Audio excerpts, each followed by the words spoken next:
Okay, short video. Hopefully you can see all the drops, the tar dripping literally out of the ceiling of this bedroom that we've just serviced. Here, there, everywhere. So anyway, this is coming out really good. This is the reason that ozone or chlorine dioxide will not work when it comes to cigarette or marijuana smoke, heavy marijuana. Especially, it needs direct liquid application to penetrate the paint. And actually they just painted, by the way.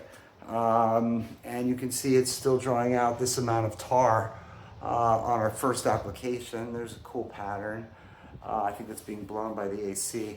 Anyway, so I just wanted to share that with you, and that's our process. All right, we let it dry and then we'll reapply and then until it runs clear. All right, thanks for viewing.